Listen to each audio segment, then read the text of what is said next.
Forget the image of peaceful gardens and harps you learned in Sunday school. The beginning of the human story wasn't a fairy tale. It was a survival thriller, a betrayal, and a cosmic gamble that almost destroyed everything before it even began.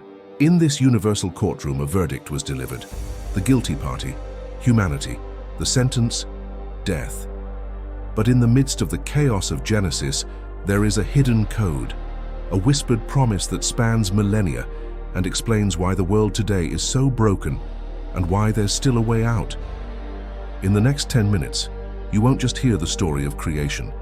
You'll understand the war plan that defined your destiny. It all starts with a phrase you know, but rarely feel: in the beginning. Before the stars, before time, there was chaos. And from within that void, a voice. Not a suggestion, but a command. In 6 acts, the stage is set. Light, atmosphere, earth, life. It's the pinnacle of divine engineering. At the center of it all, the human being. Not as a slave, but as a vice-regent. The problem? For real love to exist, there must be the freedom to say no. And the no came faster than we imagined. A garden, a serpent, a planted doubt. Does God really want what's best for you? In a second, the connection was severed. Death was not an arbitrary punishment. It was the natural consequence of disconnecting from the source of life. Genesis doesn't stop at the fall.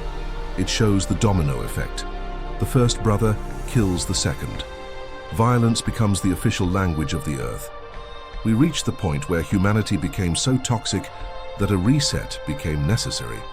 Enter Noah. But don't focus on the boat or the animals. Focus on the isolation. Imagine being the only voice of sanity in a world that has lost its mind. The flood wasn't just water. It was the world returning to the initial state of chaos so it could start over. But here's the twist many ignore. Even after the flood, the problem persisted. The evil wasn't in the water. It was in human DNA. The Tower of Babel proved it. Humanity tried to scale the heavens to dethrone the Creator. The result? Confusion and dispersion. With the world divided and lost, God does something unexpected. He doesn't choose a nation, he chooses a man, an elderly nomad named Abram. The promise was absurd. From you a family will arise that will bless all the families of the earth. One detail, he had no children and his wife was barren. Genesis then becomes a family saga of grotesque mistakes and impossible miracles. From Abraham to Isaac, from Isaac to Jacob.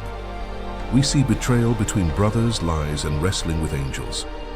Why would God use such flawed people? Because Genesis is not about the perfection of man. It's about God's faithfulness in fulfilling a promise despite our mess.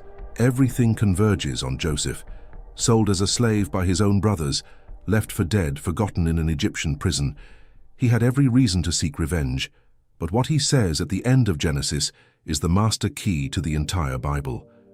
You planned evil against me, but God turned it into good. In that moment, the cycle closes. The betrayal in the garden, the violence of Cain, the rebellion of Babel. It's all being woven into a larger tapestry. Genesis ends not with a finish, but with an anticipation.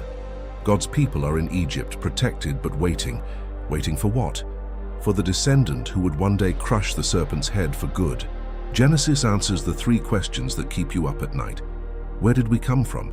Why is everything so wrong? And is there hope? The answer is yes, there is. But the journey is just beginning. What happened in Egypt after Joseph died would change the course of history forever. But that is a topic for the next chapter. Exodus. If you felt this summary opened your eyes, subscribe. We are only on the first book.